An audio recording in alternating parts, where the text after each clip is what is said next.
This show is brought to you by Safety FM. Okay, hello and welcome to an all-new episode of Safety FM with Jay Allen. Now listen, I'm going to tell you, I'm recording the introduction back in the studio in Orlando, but this right here is going to be a presentation based on some of the stuff that I saw at Energy Safety Canada's conference that took place last week in Banff. So we're going to sit back, we're going to listen to some presentations, and then we're going to do an interview with most of the participants right after they do their presentation to do some follow-up questions of maybe of some things that they were not able to do during their presentations themselves. Now I'm going to tell you, as we are starting down this series of events, number one, I would like to thank Energy Safety Canada for allowing me to broadcast from the location, but also some of the information that was provided during this conference is just quite amazing. This particular presentation that we're about to play right now is called Choices and Consequences, Surviving Piper Alpha. Steve Rae, as he shares his experience from Piper Alpha incident and discusses valuable lessons for anyone working in high-risk environments. Discover how our work-related choices can shape safety culture on the site and the understanding the impact of your contributions to your overall safety. So let's go ahead and get started right now. Steve Rae will go through the whole thing, and then at the very end, I'll come right back and we'll pick up where we left off in regards of information and sitting down with Steve Rae and just having a brief discussion about what occurred during the Piper Alpha event. Wow. How do you follow Vanita? It's already a very emotional afternoon, and I can guarantee you it's going to get slightly more emotional. But before I get into my full presentation, I just want to take a minute or so to share a couple of things with you. In being invited to come to this amazing venue, I didn't really appreciate how beautiful and surreal it was until I got here, with the snow-capped mountains, the blue skies. And then it dawned on me, as it's done many times before, had I not survived the 6th of July 1988, I would have never had such experiences. So it does get emotional for me, and I cherish every second I've been here. As Vanita said, I'm a survivor of Piper Alpha, but I can tell you for about 10 years post-Piper, I didn't want to be associated with it. As a young 26-year-old man, you really wouldn't want to be known as unemployable because you've broken. But I chose to continue in the business. And I went on and grew my career to manage operations internationally at a very senior level. And that's when I truly realized that my experience was extremely applicable at all levels of an industry. Whether you work onshore, in supply chain, production, drilling, matters not. You can all make a difference if you choose to. It's all about choices and consequences.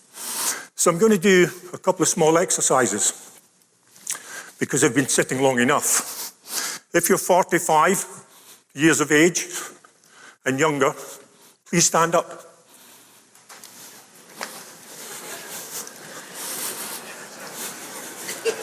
I'm not ageist, but it's good to see you all.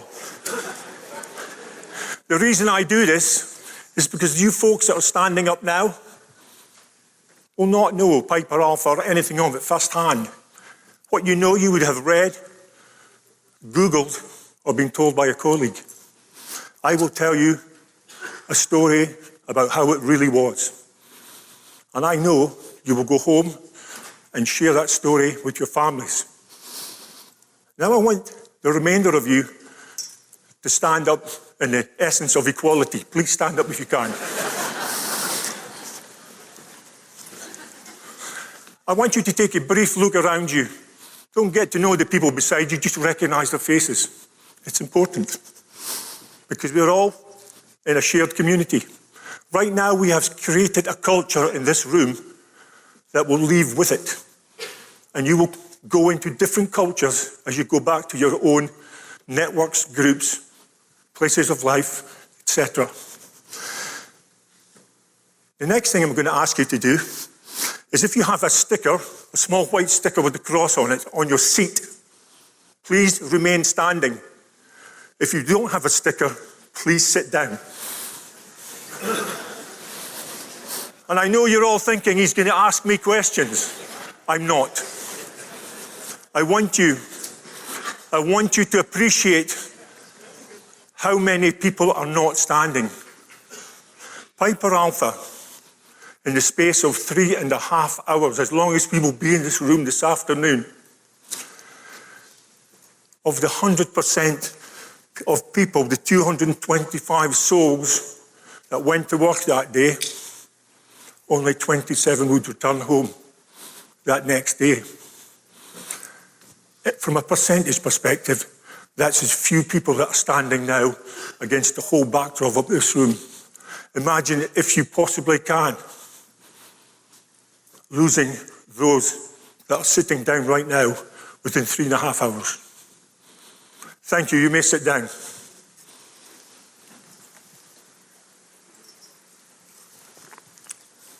I'm going to open my presentation with a small explanation. I'm not only a co-director with my wife sitting at that table of fortitude, Action Beyond Compliance. I'm also a chairman of the Pound for Piper Trust that raises funds for the legacy and upkeep of a beautiful garden in Aberdeen, dedicated to those that lost their lives that last night. I hold a memorial service with my trustees every year, and family, relatives, colleagues and friends from those lost still attend 37 years on.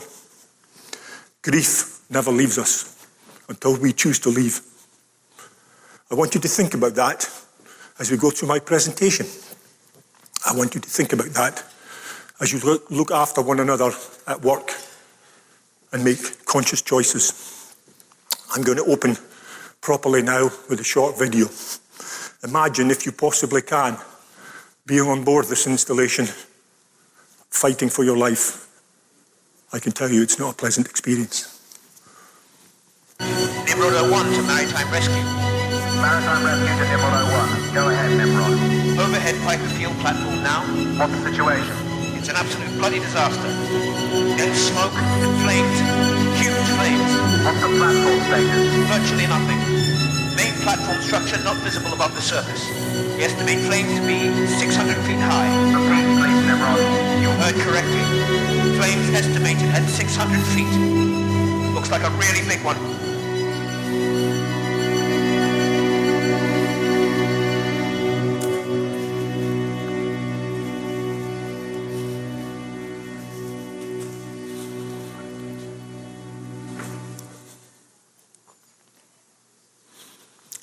$226 people just went to work that night. For many, for most of us, it was just another work day. By midnight, 167 would have lost their lives, not because of something they did, but because of something that was happening since 1973, when the Piper field was first discovered by Occidental. There had been decisions made since that very day that would affect what happened on the 6th of July 1988, so many years later. Piper Alpha didn't happen just as a result of something on the 6th of July 1988. It started happening many years before. And that's what I want you to think about. In this world we live in, we are typically free to choose, but we're never free from the consequences of our choices.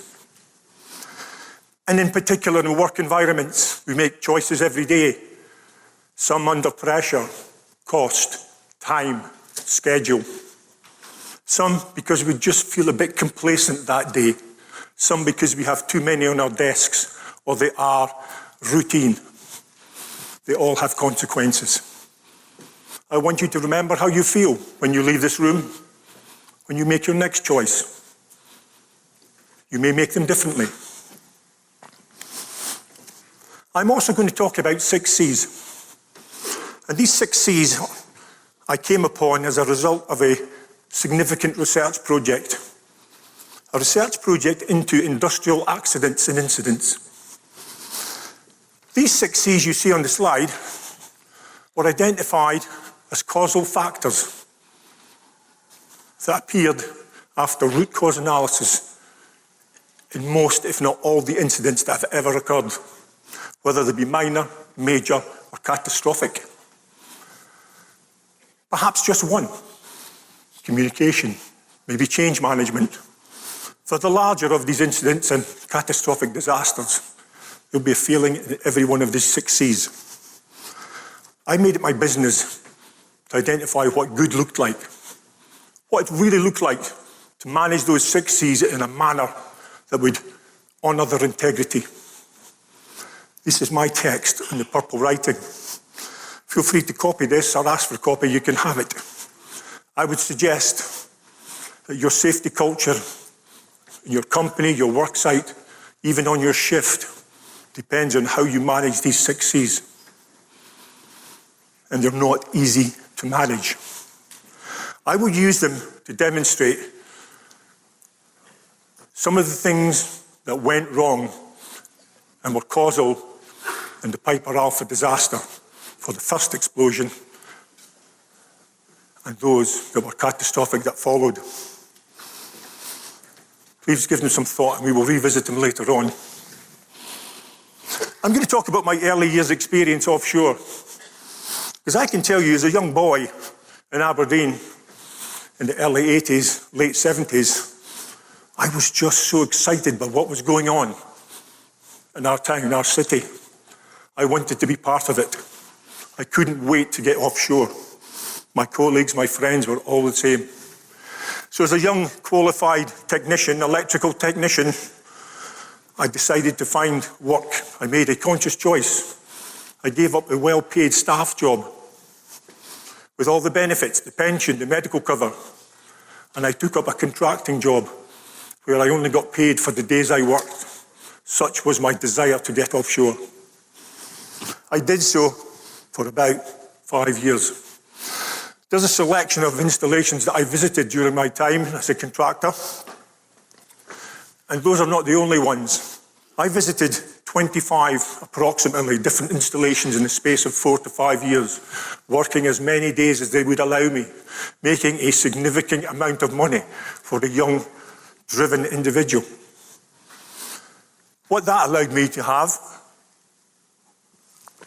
was a perspective on how many of the largest corporations in the business worked, from Shell to BP to Marathon to Amoco. And I can tell you, no one did it the same. Some did it well, some did it to compliance, and some chose to treat it laissez-faire as a thing they had to do just to operate.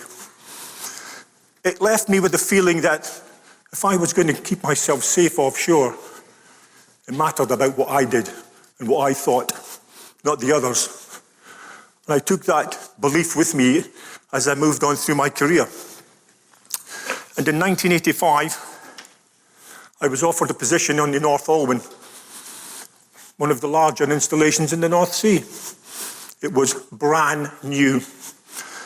The people that arrived on the same helicopter as me were doing their first trip. It had no culture. It had no history. It was well built, well designed. Lessons had been learned. Choices had been made about how it was laid out. It was a particularly safe installation. The production part, as you can see, is remote from a main platform. So when you went to your bed at night, at least you could sleep in the comfort of knowing if there was a production blowout on the production side, you would be safe.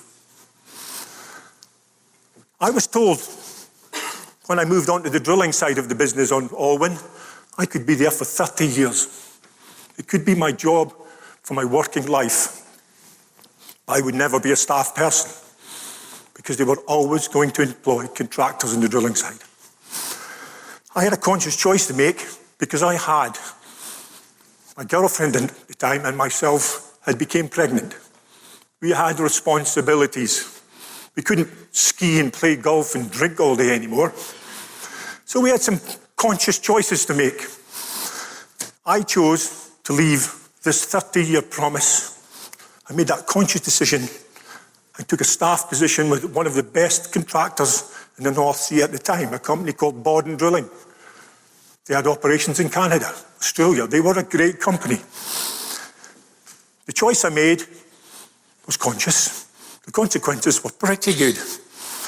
I picked up pension, I picked up medical cover. The flight was only 15 minutes from the shore.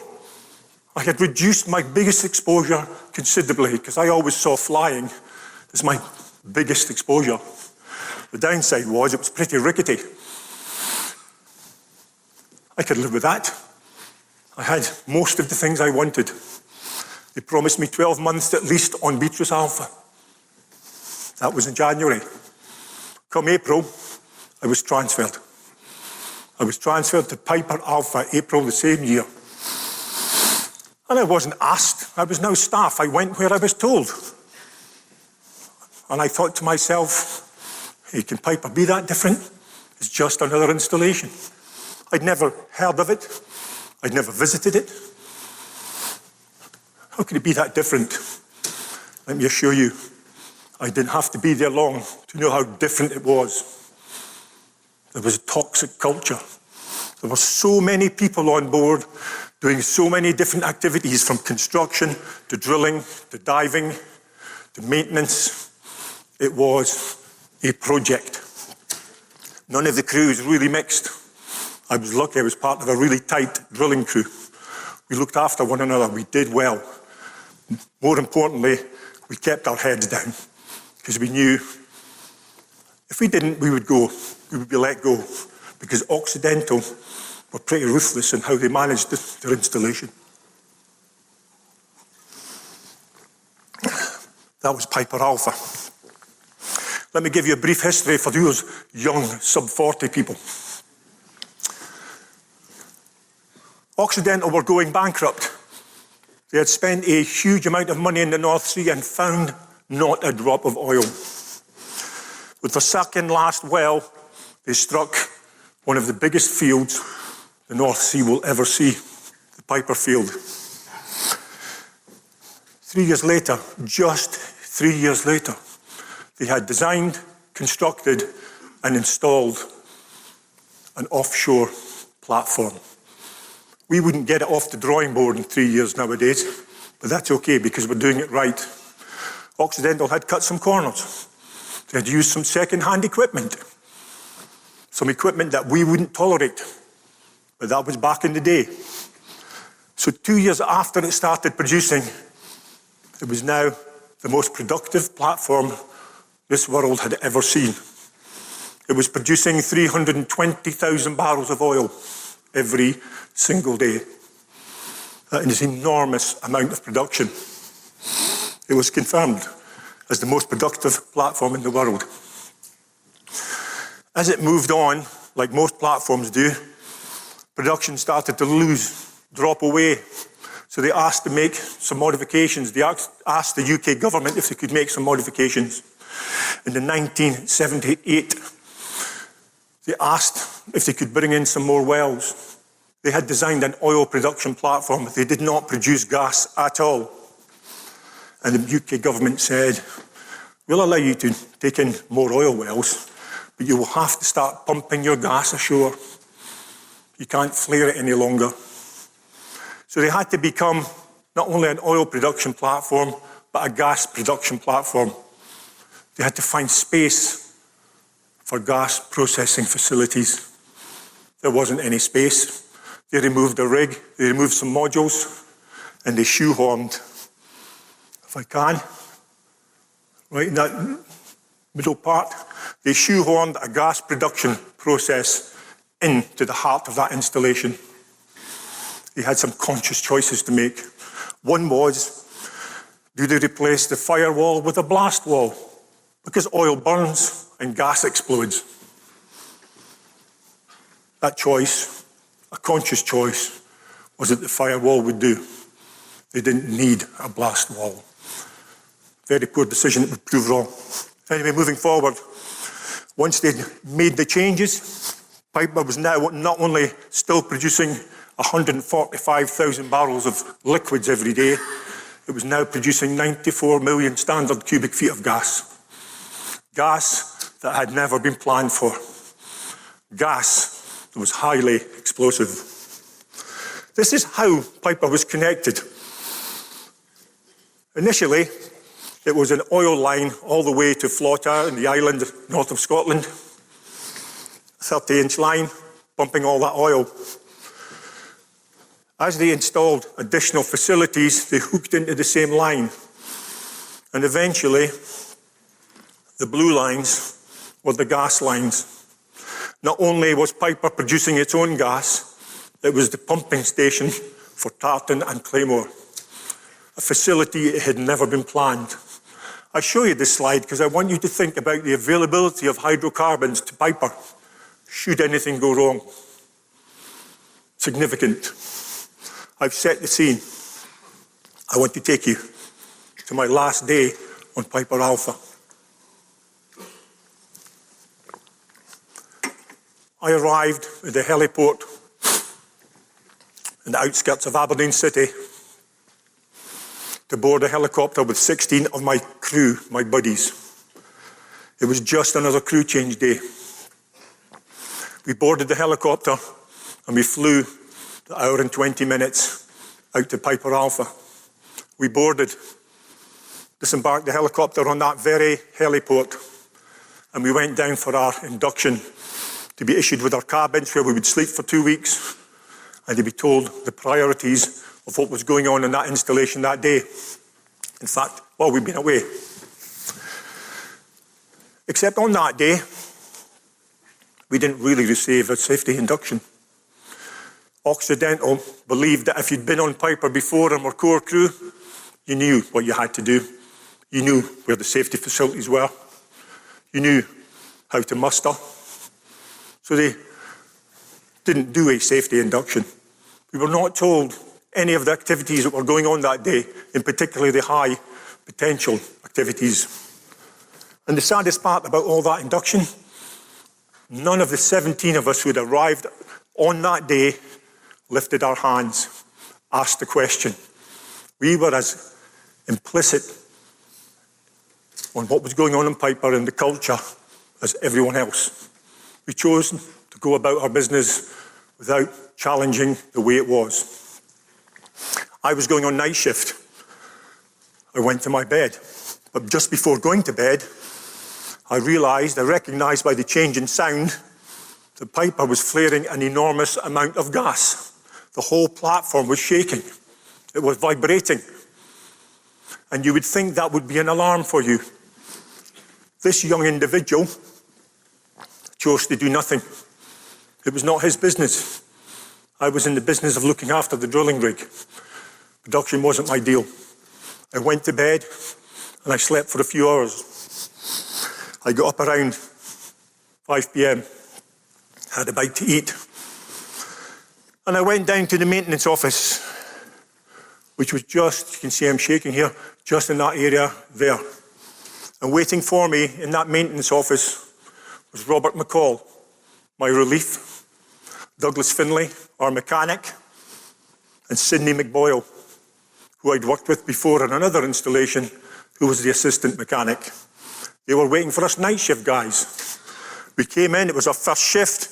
We had a bit of talk, we had a bit of banter. We greeted each other. And then we talked about what was going on. And I remember Robert McCall, who was my direct relief, saying to me, Steve, the rig is running really well. There are no major maintenance works. There's been no breakdowns. You'll probably have a quiet night. And in fact, you might even get your head down for a couple of hours sleep. I will see you in the morning. I would never see Robert, Douglas, or Sidney alive again. They were about to perish and we had no idea. It was just another day at the office for us. They knocked off shift. I did some routine checks. I went up onto the drill floor, that white pointy bit for those that aren't too technical. This part, that was my domain. I was proud of what I did. I wanted to keep it running, keep it in good condition. I did all the routine checks and Bob was right. There was nothing really much to do apart from take some readings and do some checks. 9 o'clock came, I went for my first tea break. I went back to the same maintenance office.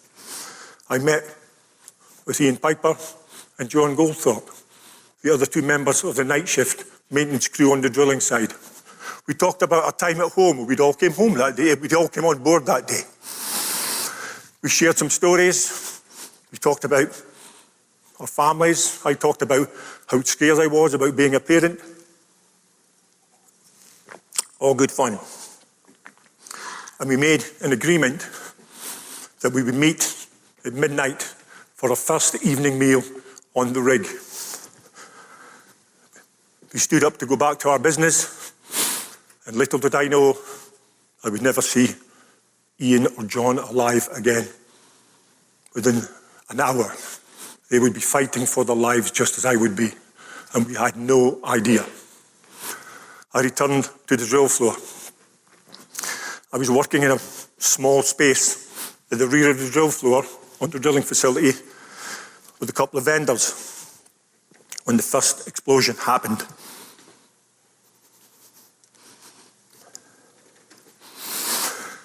What they hadn't told us during the induction was that all these activities were ongoing on board the platform.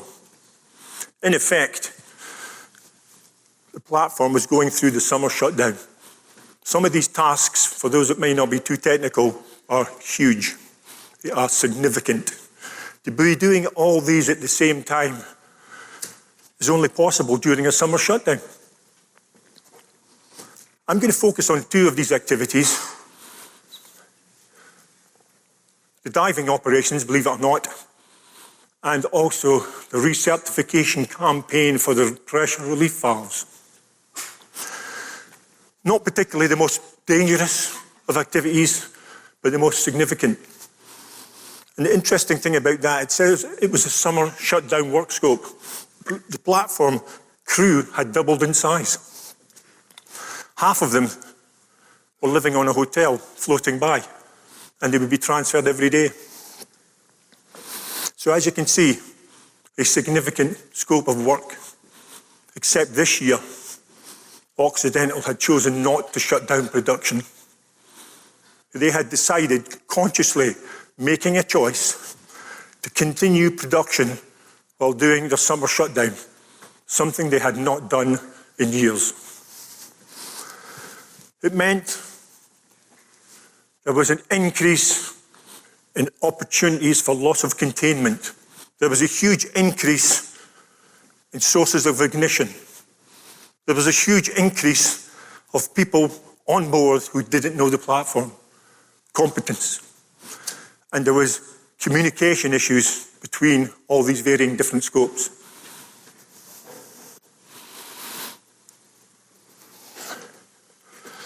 Here's where I was at 5 minutes to 10 on the 6th of July 1988. Everything running as normal. Our drill string running like clockwork. And then the first explosion occurred. Except for those on the drill floor, myself and 8 of the drill crew, it didn't sound or feel like an explosion. It felt like someone had dropped something very heavy on the deck. Everything vibrated. The drill string wires swung about. The equipment shook and flung. All the books came off the shelves. All the tools came off the deck.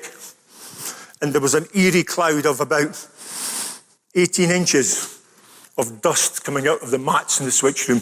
Such was the level of a vibration. What had just happened was the first explosion. But for us, it wasn't an explosion. We felt it was something different. The lights went out on the drill floor. There was no muster alarms. We'd lost all electrical power. That drill string that had been working so well was now hurtling towards the drill floor with a drill and drill string attached. There was about 4 or 5 people standing on the drill floor at that time, and we absolutely knew there was about to be a horrific collision. I remember watching my driller, Fred Busby, trying with all his might to apply the brake, to try and stop it, wiping us out, and eventually he did. And we all took a sigh of relief. We had survived our first life-threatening experience. This is what happened outside the drill floor, which we couldn't see. The first explosion. And I want you to focus on the thick black smoke. That smoke is all we could see from the opening on the drill floor. Completely contaminated with burning embers, thick black smoke you could not see through if you put your hand in front of you. And we knew we had to get to muster. And for us, muster was in the accommodation. Our supervisor arrived from the office, John Guttridge, and his first instruction was, we are abandoning the drill floor, something that drillers would never do. But here was a 25-year experienced tool pusher telling us we were leaving. What would leaving look like? We would make a human chain because we knew where we were going, we would be blind. We lined up and we took each other by the collar and we prepared to make that intrepid journey to the muster point. John, our tool pusher, took us. He led us. We could not breathe. We could not see. But we trusted him. We made that choice.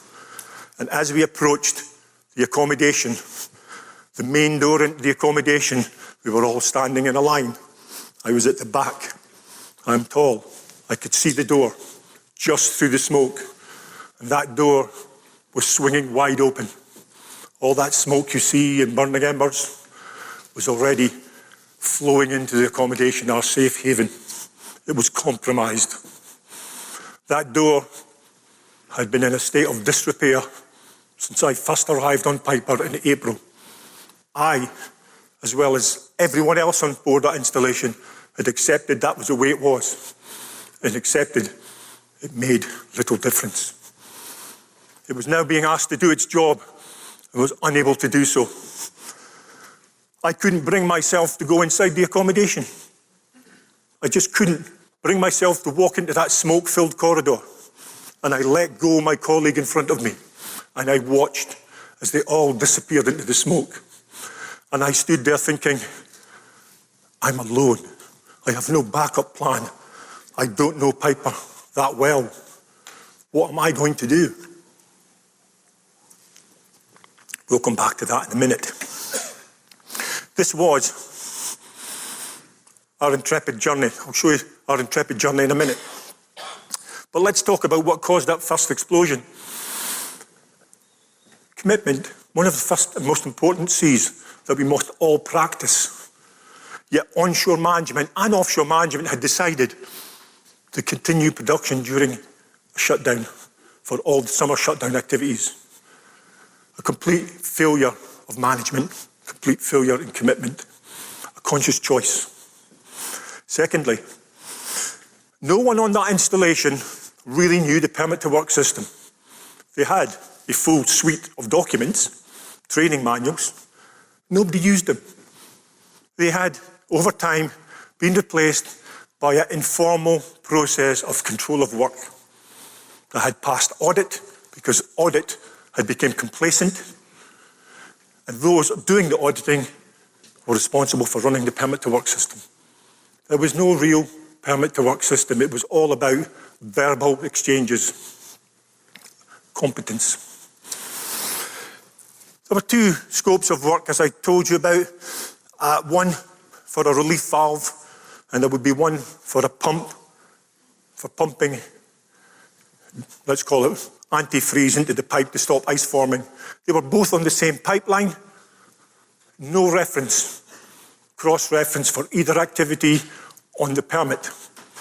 Effectively, there were two separate operations with no common pipeline. An absolute lack of control of work.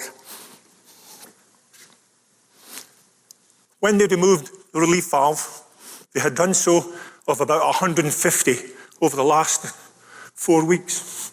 They had become so familiar that they knew they could put a valve back in within 4 hours of having it pulled out and refitted. So they hadn't bothered tightening up the bolts and torquing them up, because why bother? They were taking them out again within 4 hours. The pipe was depressurized. No good reason to torque up the valves and the bolts. So they had decided to hand tighten the bolts and leave them be.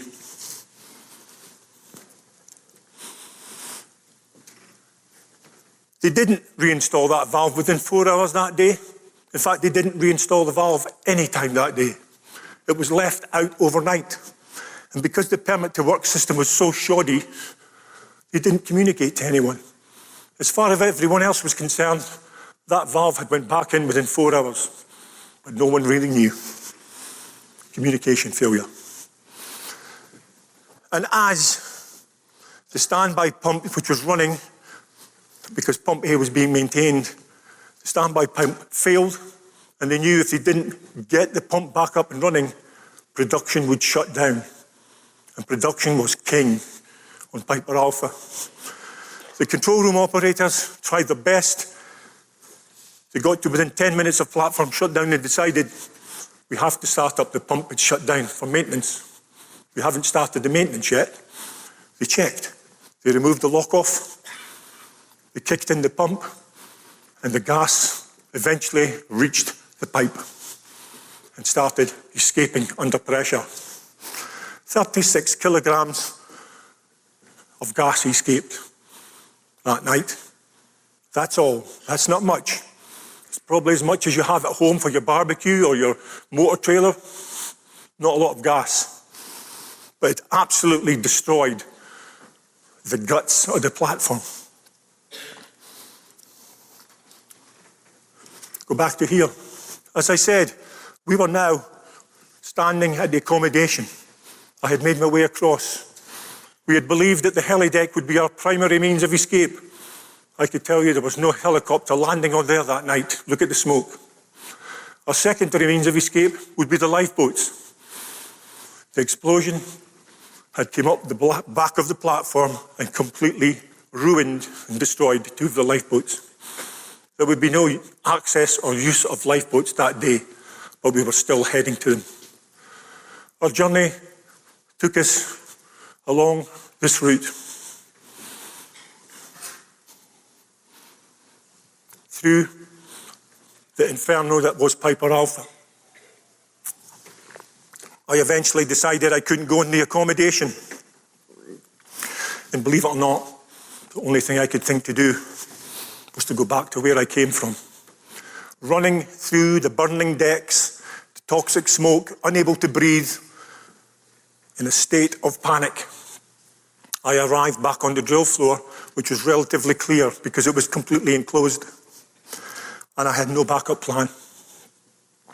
I met my colleague Vince Wales, the derrickman, and he hatched a plan because the derrickman knows every stairway, access way and ladder on the installation. We decided we would have to leave by going into the water, and our only route would be how far we could get down the platform. It wasn't a straight line, let me tell you. Every corner we turned, we didn't have to make a conscious choice. The flames pushed us in the other direction. And before we got to our final destination, we found ourselves stuck in a corner like I'm standing here, inside the wind walls, with nowhere to go. We both accepted that that would be where we would perish. We were preparing to die. Vince remembered the hatch on the floor and the gratings. We managed to lift it and we went down a small 5-foot ladder.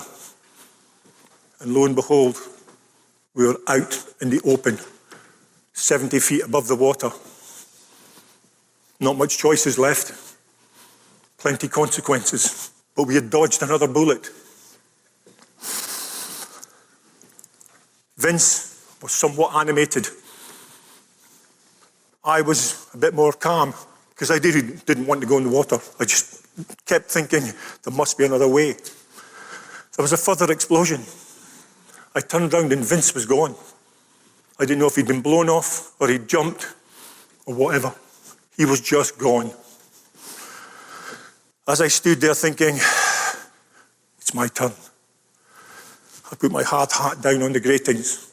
I kicked off my boots because I knew they would suck me under the water, and I emptied all the tools out of my pockets, and I prepared to jump 70 feet into the North Sea.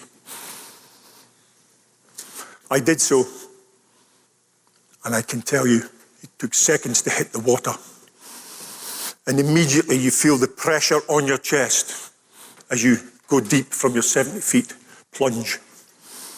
The water, the cold of the water in the North Sea is biting you as soon as you enter, and your lungs are aching for a breath. I kicked as hard as I could to come to the surface, and I popped up, and the first thing I thought was, nothing's broken. I've dodged a bullet. I only have to be picked up. No life jacket, just my coveralls. This will show you where I was. I was floating directly below the installation.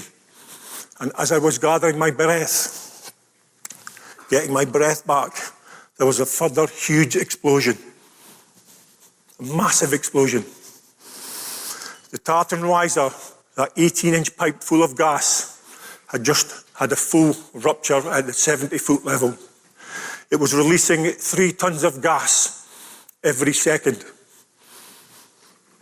That gas cloud came rushing down towards the sea surface. And I thought once again, it's not my night. I'm going to be fried. I ducked under the water as deep as I could. I stayed there for, 10 seconds maybe. I dared to come back up to the surface, and the gas had superheated or burned off. And that's exactly what I saw. I saw the start of a 600-foot flame as the gas erupted and rose with heat. And I dared once more to think, I'm going to make it. I dodged another bullet. I made another conscious choice to start swimming away from the installation in the hope I may be picked up. But what caused that second explosion to happen only 20 minutes after the first one? These pipelines are designed to give you at least an hour, 2 hours. Let's go back to the 6 Cs.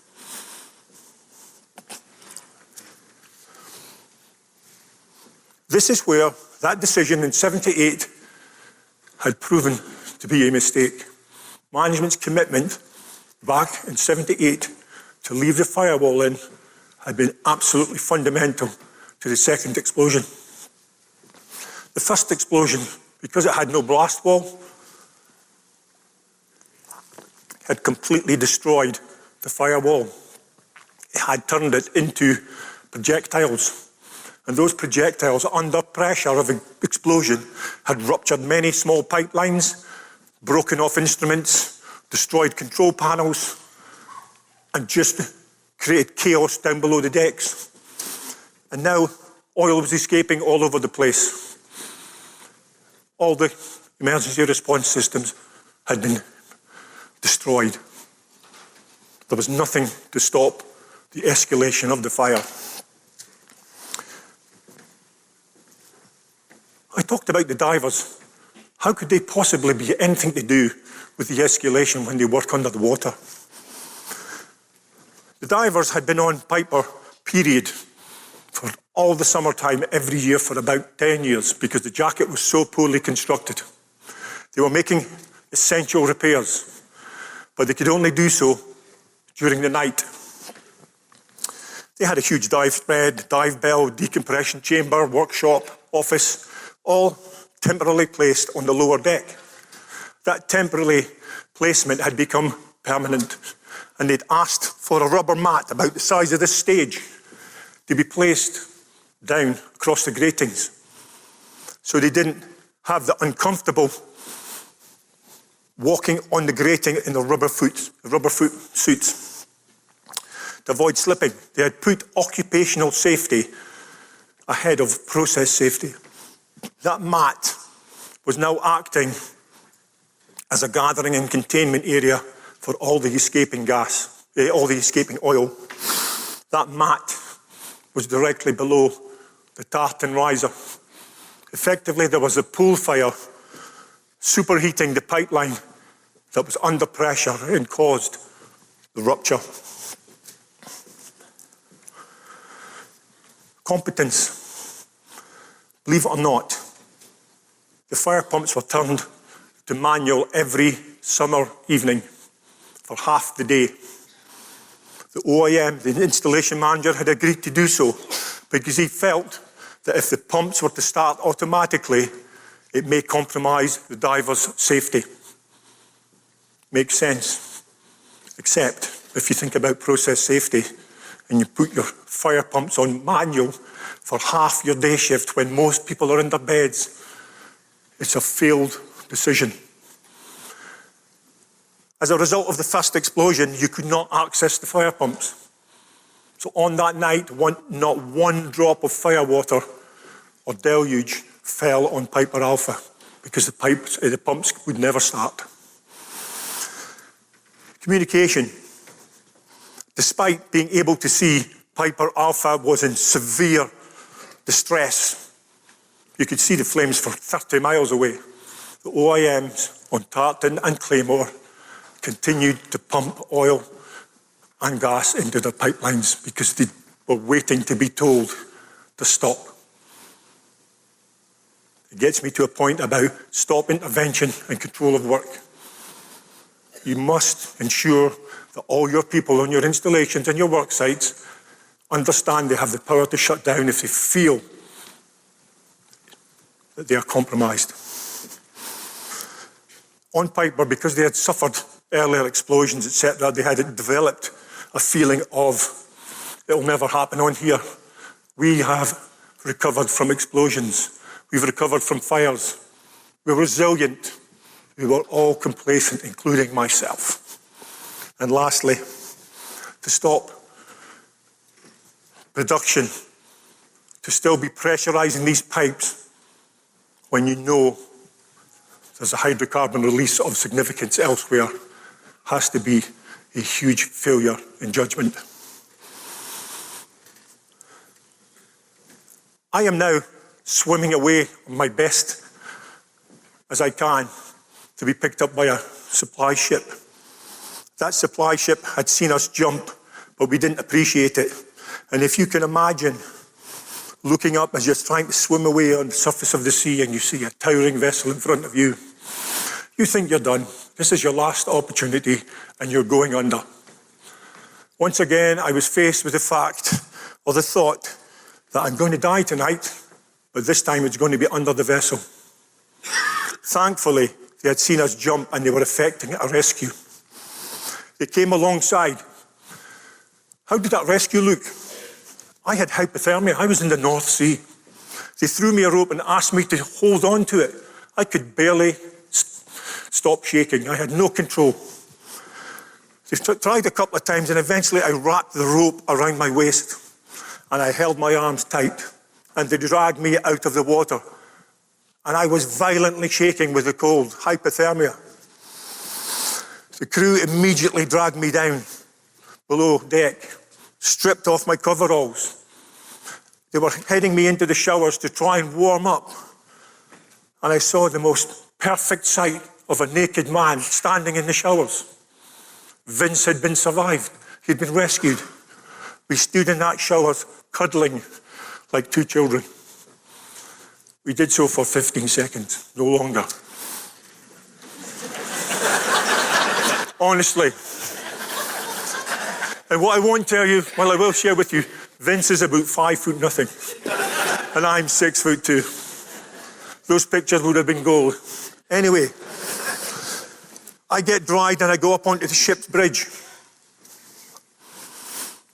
And before doing so, what woke me and Vince up to reality was 2 other survivors had been pulled in from the same ship crew.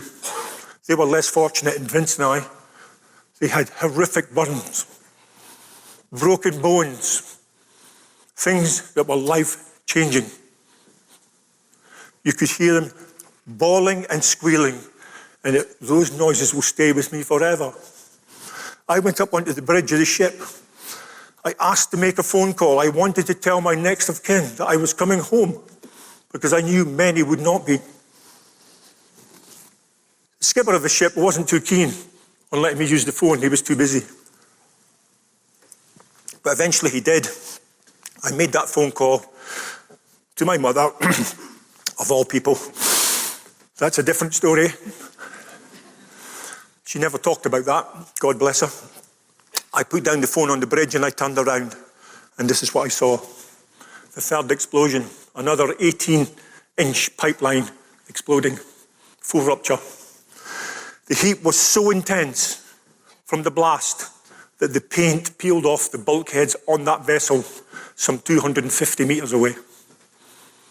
That's what a disaster feels like.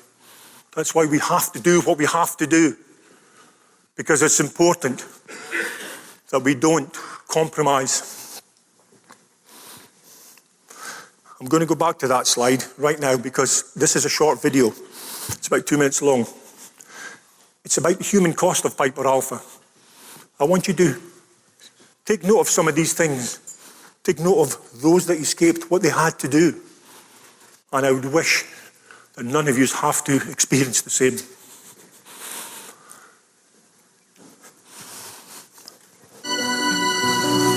A total of 61 of the personnel of Piper survived the event. Their evidence was heard at the inquiry. In the light of that evidence, it can be seen that they escaped from the platform in the following ways. 27 descended by rope from the 68-foot level to the 20-foot level.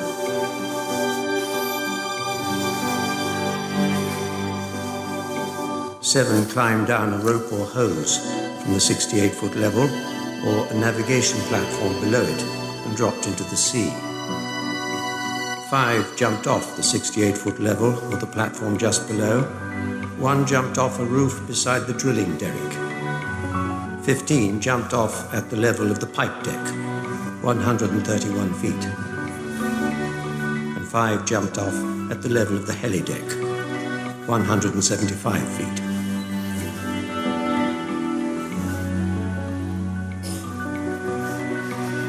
"16 of the deceased from Piper were recovered from the surface of the sea. 38 were recovered from the seabed. And 81 were recovered from inside the accommodation. 30 persons from Piper remain missing and should be presumed to have died on the 6th of July as a result of the disaster. 2 members of the crew of the Sandhaven's fast rescue craft also died.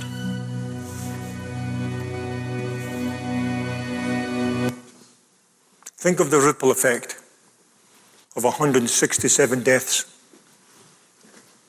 Communities, families, friends, work colleagues. It's endless.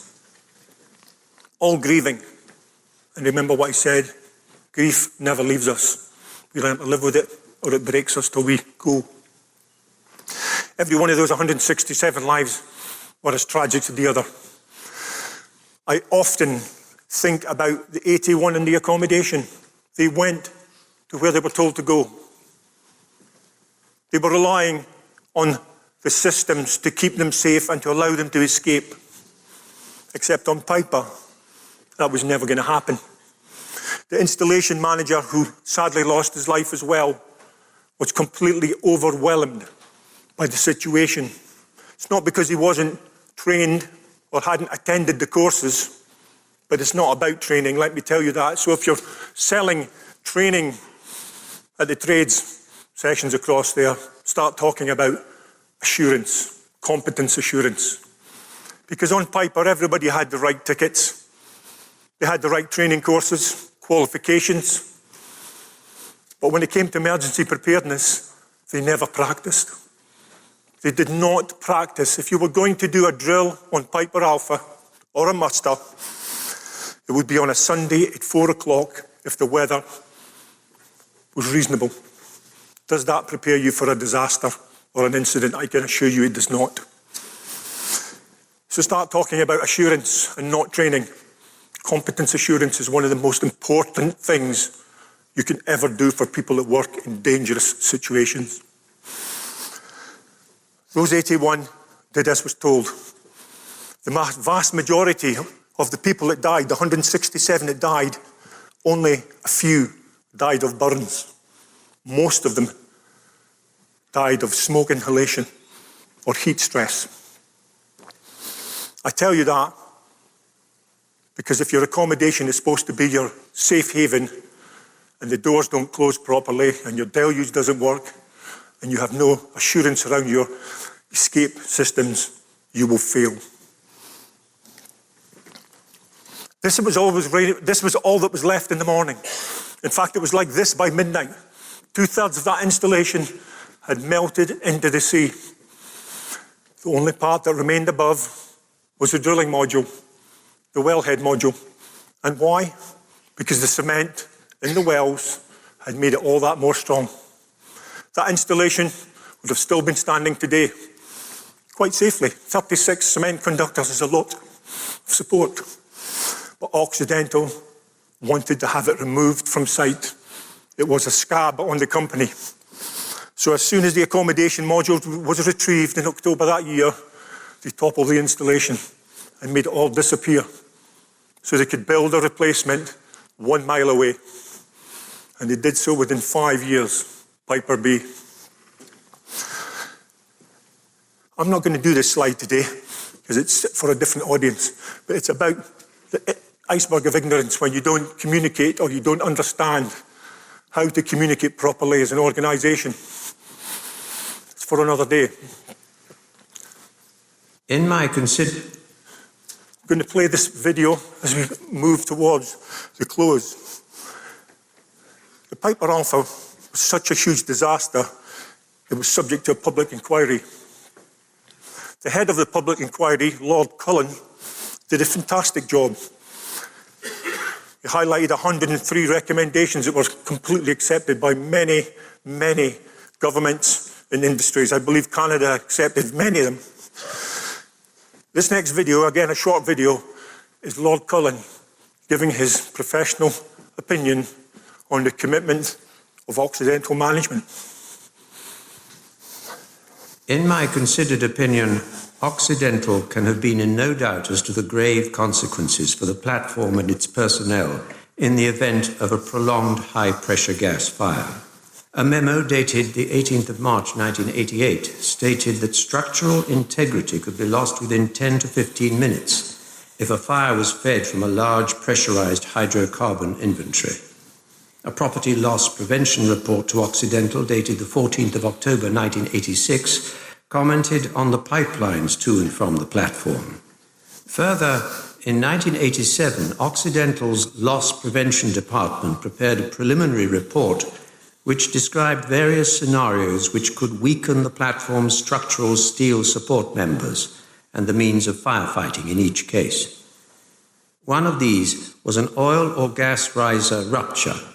In the case of a rupture on the pipeline side of the emergency shutdown valve, the ESV, no direct action could be taken on the platform to stem the flow of hydrocarbon. These passages, from reports to Occidental themselves, could be used to describe what happened in the disaster. Let me summarise just one of those points.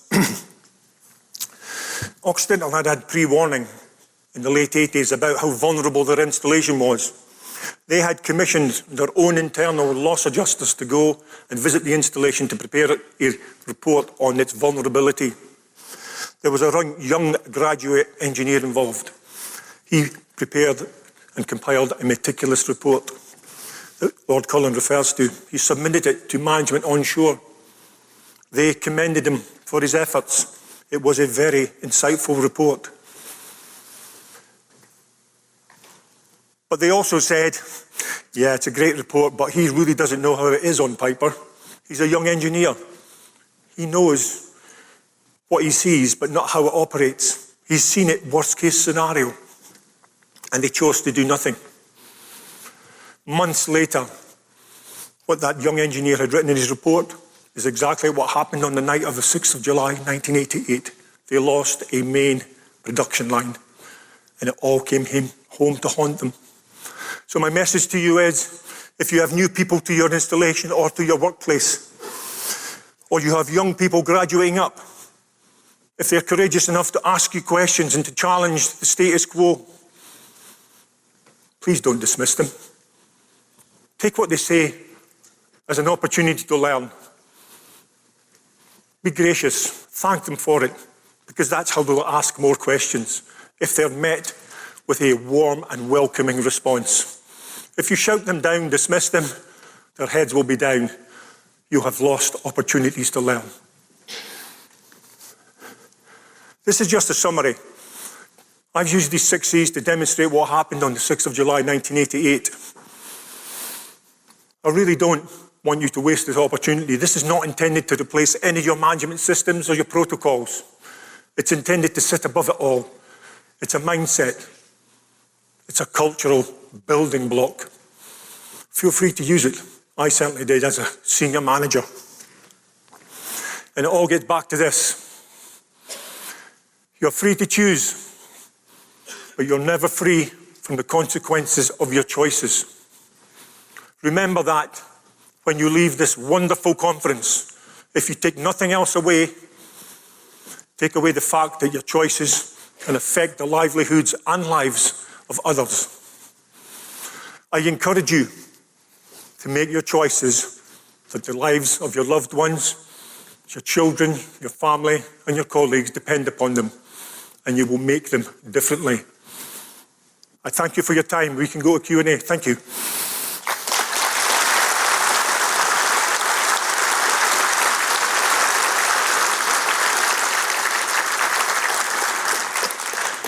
Well, we don't have a lot of time for Q&A, but I do have a couple of questions. What happened to Occidental? Did any repercussions? Occidental had no official comeuppance. They built Piper B, and within 18 to 24 months, they sold it and they left the North Sea unscathed. So no charges? No charges. Wow. No, they effectively pinned responsibility on 2 of the contractors. Okay. And that's the way it went. And it sounds like your life was saved due to a gut feeling that you shouldn't go through that door, you shouldn't go into your living quarters. How important is your gut in situations like this? Well, on that situation, it was everything for me, and I just knew, and I think we've all had that feeling when we know something isn't right, whether that be at home, whether that be about on the road. Sometimes you have to run with this, and I think that's what I did that night, and so did many others. Eventually, they realised it was beyond process, and they just had to make their own way off. I know this is back in the 80s, but did you seek help? Did you get help? Obviously, that's a pretty traumatic incident that you had to live through. So we are going back many years, and I think that's important. Back then, I can tell you there was no such thing as mental health counselling and so on for workers. I actually felt, as I think I mentioned earlier on, that if I dared to challenge that I wasn't well, I would be scarred, I would be marked as unemployable. And at 26, with a potential family arriving, it wasn't something I was prepared for. Others went for counselling. And eventually I got to that place where I was encouraged to go, although I felt I was good enough. And when I went into that room where many of those that had survived and those that had lost were just trying to console each other, it was a broken room of people. And I kind of knew if I placed myself in that place, it would bring me down. So I chose not to go down that route. But thankfully, the industry has moved on so far with mental health awareness, well-being awareness, and I think we are in a much better place. But a lot of that in the UK certainly came out of Piper Alpha, that what do we do with people when they're broken or they've suffered? And we are in a better place now. A couple of questions from our audience. What's the significance of your company's name? Oh, okay, so that could be a long answer, but I'll give you a short one, because I know time is tight. Yes. We created Fortitude, and I say we, Mary Ann sitting at the table over there. Mary Ann actually did work on Grenfell. Grenfell was the UK's worst high-rise disaster. And she had to have a company name to work in that place, doing some cultural and safety work. And Fortitude stands for courage. And we felt, Mary Ann in particular, felt that courage was what was needed for people to speak up. So our message is, through our company name, never be afraid to share your concerns.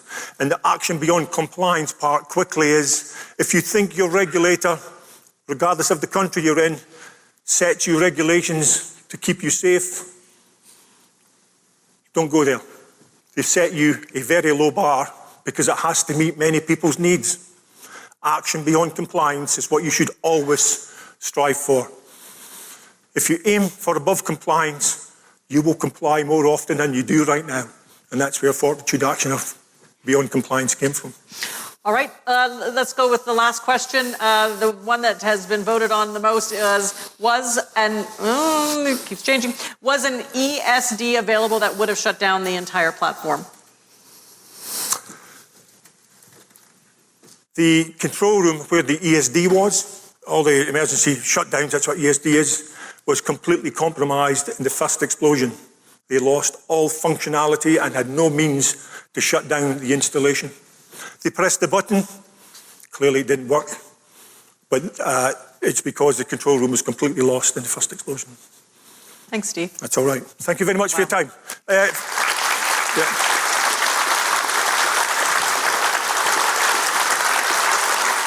You're going to be around, right? Yes. You're going to be around. So if I know that there were more questions. He's going to be around. He's obviously a lovely gentleman who was willing to tell the story of, well, anything we can't, the worst thing most of us can ever even imagine. So thank you again, Steve. Appreciate that amazing presentation. Okay, Steve Rae, here we are. Right here at Energy Safety Canada. You just came off the stage. I have to tell you, the story that you just shared with us is probably one of the most impactful stories that I've heard. And you're giving it to from a standpoint where you were there. Most of the times we get to hear stories where people talk about events that occurred, but they were not actually there. So your perspective on this is life-changing. When you look at this and you go around and talk about it, I know over 40 years at this point, how do you manage talking about this all the time and it doesn't have any kind of impact on you? I mean, in regards of, like, when I say that is, how do you maintain your emotions intact? So I recall the first couple of times I shared this story, and I shared it as a manager inside my own organisation, and it was very emotional. And I realised the impact on my employees, my crews, was so significant that I couldn't keep it to myself anymore. And I knew I had to overcome the emotional side. And thankfully, I'm a pretty resilient individual anyway. And even on stage today, I've got that feeling in my stomach that it's emotional. And you can probably tell from the reverberation in my voice that I'm talking about something that's still so very personal. And I genuinely think that's what captures the audience, is they feel the emotion in the room. I said at the beginning, you may not remember the words I used, but you'll remember how you felt. Mm-hmm. And I think that's the same for me. I remember how I feel when I do this.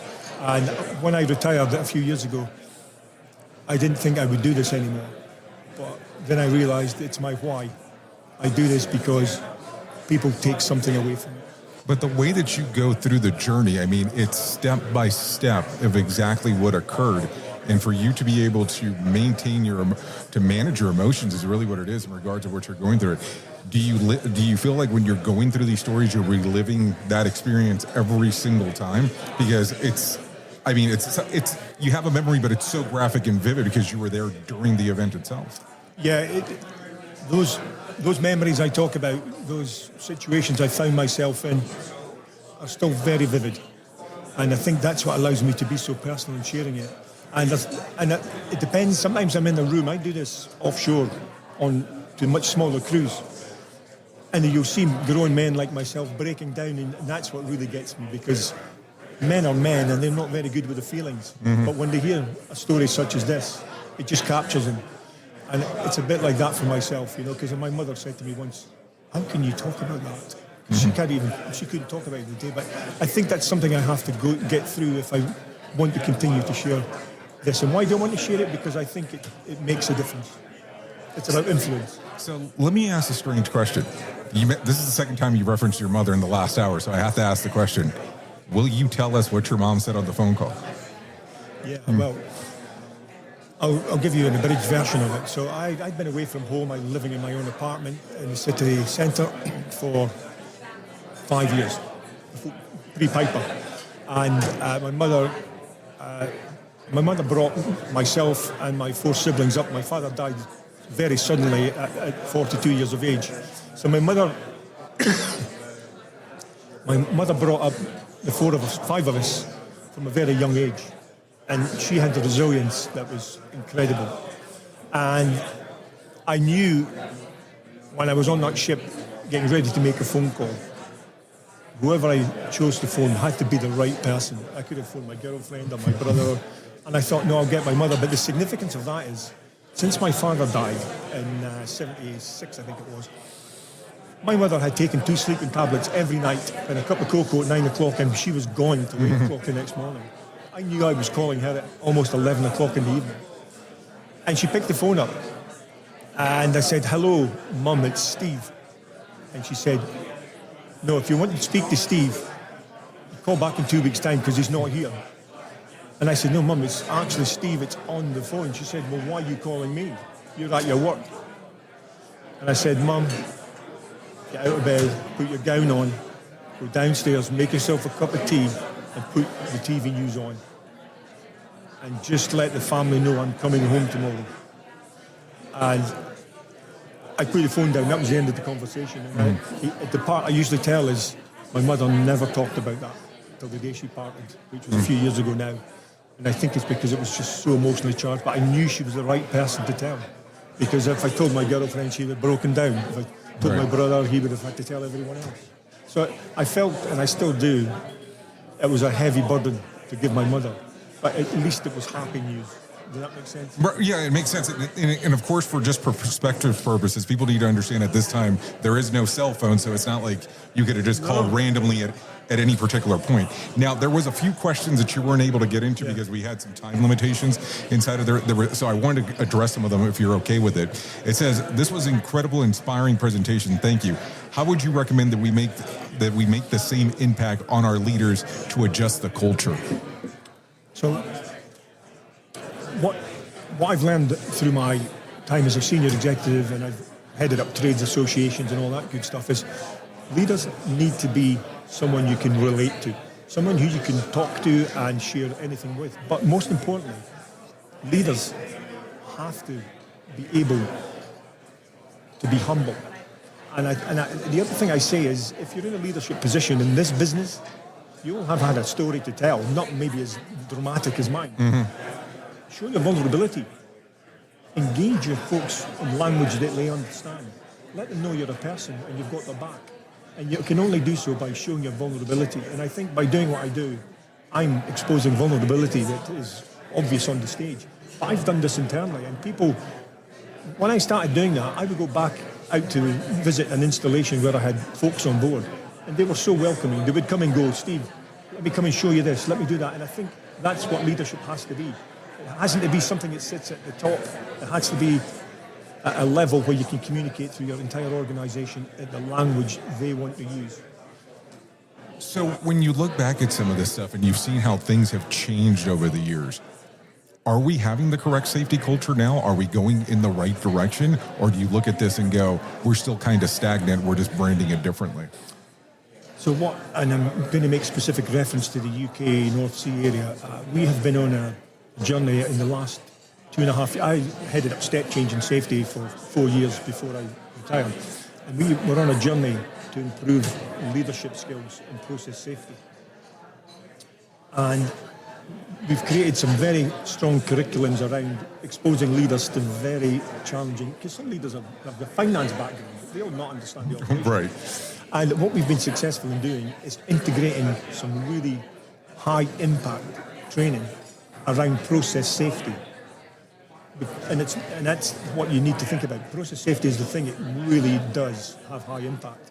And the thing that struck me about your conference here, I've spent a couple of days here, is it appears here you're still talking about occupational safety and training. And I've made a significant emphasis on the stage to stop talking about training and start talking about competence assurance. And I think that's the difference. We're on that journey from the UK, and I think in my years in industry, UK has always been a leading light as a result of Piper Alpha and so on. And I think that's something is a takeaway for me for Energy Safety Canada. Start thinking about process safety rather than occupational safety and well-being.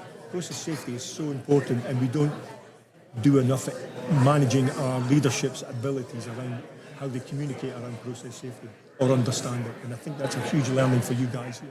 So when you start looking at that, is there one particular direction that you would say, start looking at this in particular? Is there something that comes to mind? So what I see, I do this not as a living, I do it in an ad hoc manner. Leaders need to understand the risks that the workers face. And they need to understand how important it is to make sure that they have good communication links with the workforce. So what we do is we typically see groups going with members of the workforce and supervise the crew to workshops and engaging with them firsthand. And that gives them two things. It gives them context from what it feels like for someone who picks the tools up, but it also allows the people who pick the tools up to get a feeling for their boss. Mm-hmm. And I think that's what you have to do first. You have to break down barriers. People might say, well, there's no barriers, but there are. There are. And they're cultural and they're hierarchy barriers. But you can break them down by spending time with the folks. Okay. Now, I have another question that came from the audience. It says, is there anyone in your family who went into the oil and gas industry? Yeah, well, so this happened in 1988. I fixed my younger brother up, working in an Occidental installation in 89. Oh. My mother went, she was not happy. So he went in 89 and he's spent the rest of his career not on that platform. He moved around. All our 5 sons have worked offshore at some point in their lives. And we couldn't decide for them, but we made sure we communicated what it was all about. Mary Ann, my wife, worked offshore. Her second career was offshore. So our entire family has spent time offshore, and some still do. Amazing just to hear. Now, and there's one more that I have here. It says, the Alpha disaster occurred at night. It has occasionally been referenced as a fatigue-related incident. Do you agree with this? I completely disagree. That could have happened 5 hours earlier. And remember, there is no nighttime in the summer in Scotland. Yeah.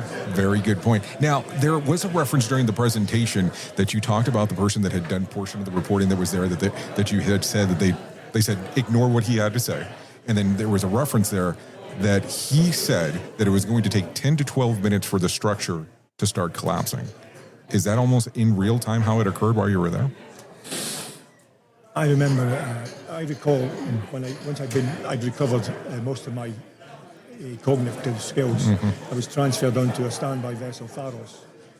And all we could see, because it was an open space, was this huge fire. You couldn't really see the installation because the flames were so intense, but you could hear it. And it was like cries for help from a huge metal. And you could hear it creaking and moaning as parts would slowly slip off. And eventually when the accommodation module went, it took a sizable part of the structure with it. So it literally disappeared within 40 minutes. It just disappeared. Now, the way that we're doing this is we're going to be adding this into your presentation as we release this. If people want to find out more information about you, where can they go? About me? Yes. I would suggest on the last slide is my LinkedIn address. Okay. That's where I do most of my work. We have a company LinkedIn site that we don't, as retirees, we don't spend a lot of time in it. Got it. But if you go to my LinkedIn site, I have loads of sort of material in there. Okay, well, Steve Rae, I really do appreciate you sharing the information with us here at Energy Safety Canada, and we're here with our friends at Safety FM. Thank you so much. Thank you for your time. Thank you. The views and opinions expressed during this broadcast, podcast, or radio show are solely those of the host and guests and do not necessarily reflect the official policy or position of Safety FM and or Radio Big. The content discussed, including examples of analysis, is provided for illustrative purposes only. It should not be applied as the sole solution in real-world scenarios, as it is based on limited and dated open source information. Any assumptions made during this broadcast, podcast, or radio show are not reflective of Safety FM and or Radio Big. No portion of this broadcast, podcast, or radio show may be reproduced, stored in a retrieval system, or transmitted in any form or by any means, electronic, mechanical, recording, or otherwise, without prior written permission of Safety FM and or Radio Big. For permission requests, please contact Safety FM or Radio Big directly.